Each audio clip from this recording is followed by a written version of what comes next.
जम्मू कश्मीर कांग्रेस के शहीदी चौक कार्यालय में आज एक प्रेस कॉन्फ्रेंस को संबोधित किया गया, जिसमें पंजाब कांग्रेस के वरिष्ठ नेता सरदार सुखपाल सिंह खेरा ने पत्रकारों को संबोधित किया और अमरनाथ हादसे में मरने वालों के प्रति दुख व्यक्त किया और मरने वाले लोगों के परिवारों के प्रति संवेदना व्यक्त की। पत्रकारों से बात करते उन्होंने राजौरी में पकड़े गए आतंकी तालिब हुसैन और उदयपुर में हुए हत्याकांड के आरोपी का लिंक बीजेपी के नेता के साथ होने को लेकर भी अपनी प्रतिक्रिया दी और कहा कि बीजेपी इसका जवाब देश को दे। कांग्रेस के जम्मू कश्मीर प्रवक्ता रविंद्र शर्मा भी इस मौके पर उपस्थित थे। और जो भी देश अलग अलग तरह की टेररिज्म से अफेक्टेड हैं, वो सब इस तरह की जो हरकतें हैं उनको कंडेम करते हैं और हमारा देश भी कर रहा है, हम सब लोग, हमारी पार्टी कांग्रेस भी इसको कंडेम करते हैं। आज का जैसे बताया गया है कि आज हम बात करना चाहते हैं जो भारतीय जनता पार्टी जो एक राष्ट्रवाद के प्लान को लेकर के सारे देश में उन्होंने एक धर्म की राजनीति, एक राष्ट्रवाद के नाम के ऊपर राजनीति करके काफ़ी हद तक लोगों को प्रभावित किया है। और हालांकि कांग्रेस इसमें यकीन नहीं रखती, क्योंकि जो टेररिज्म है, आतंकवाद है, वो एक बहुत ही सेंसिटिव सब्जेक्ट है। We have never indulged in any kind of politics over this,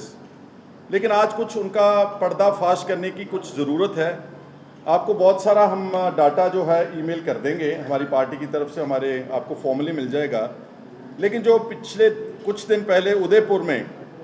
जो कन्हैया लाल का बहुत जालमाना कत्ल हुआ, उसमें जो एक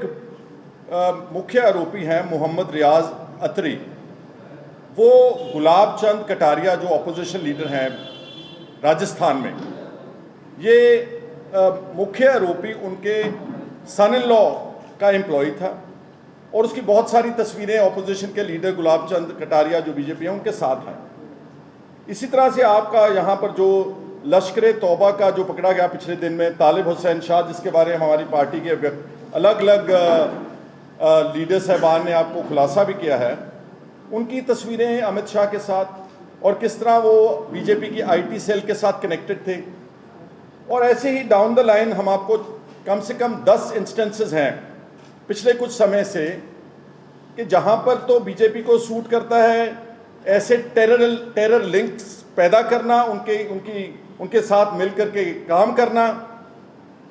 उस वक्त राष्ट्रवाद इनको अपील करनी है लोगों को, धर्म के नाम कर, जात पात के नाम पर जब प्रभावित करना है, तो फिर ये टेररिज्म और आतंकवाद एक बहुत बड़ा मुद्दा बीजेपी बनाती है।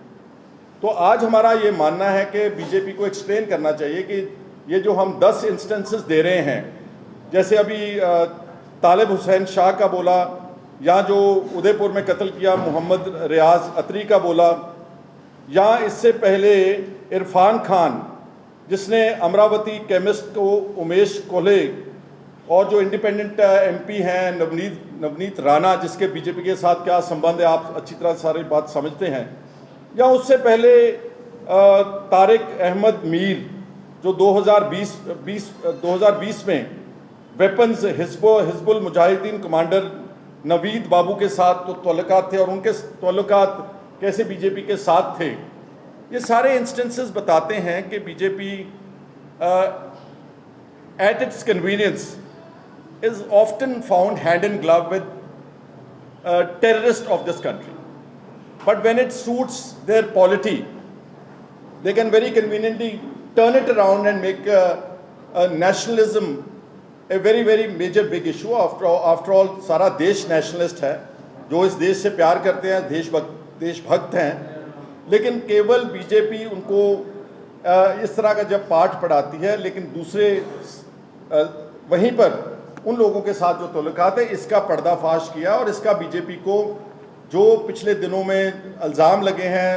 और बड़ा कंक्रीट एविडेंस आया है कि उनके ये जो लोग देश को तोड़ना चाहते हैं, उनके ही आईटी सेल्स में काम करते हैं। और जिन लोगों की तस्वीरें आई हैं with various leaders, whether it's Gulab Chand Kataria और the honourable home minister of this country, they have to reply and clarify this position on this.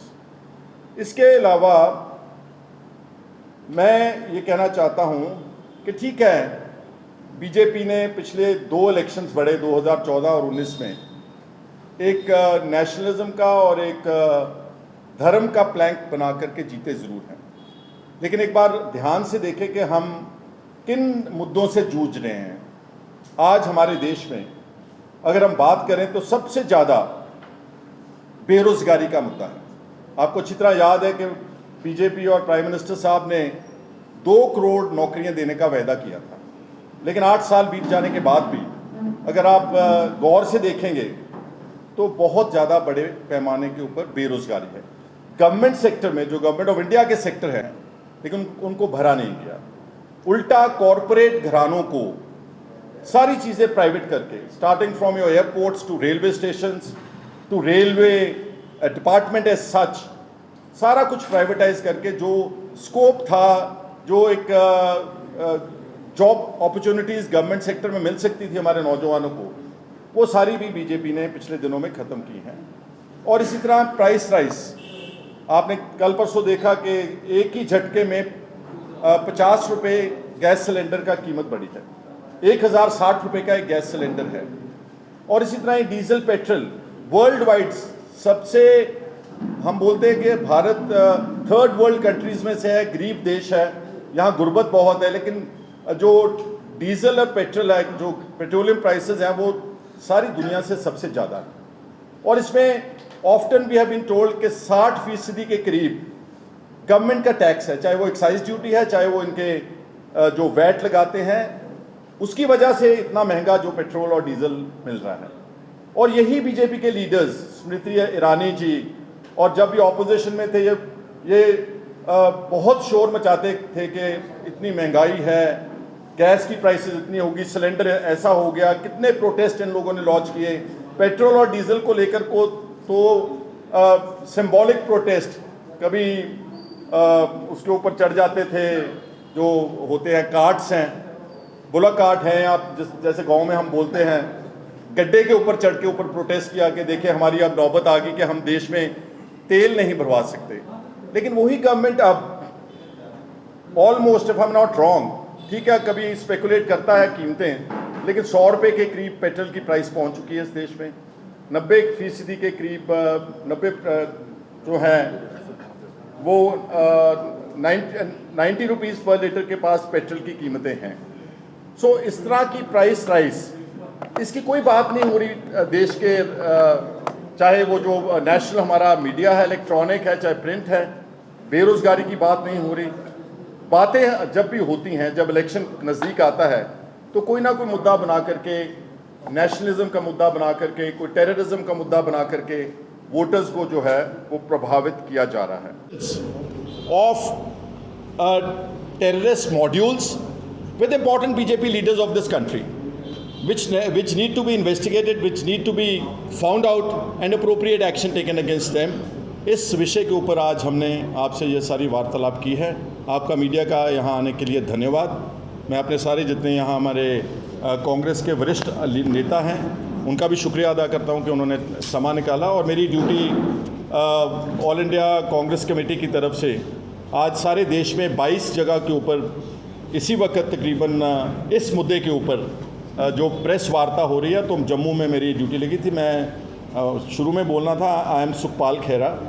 I am MLA from Punjab, I am farmer leader of the opposition, and मेरी duty यहाँ जम्मू की लगाई गई थी, इसलिए मैं तो आपके पास है। आप आए हैं, आपका सबका बहुत बहुत धन्यवाद।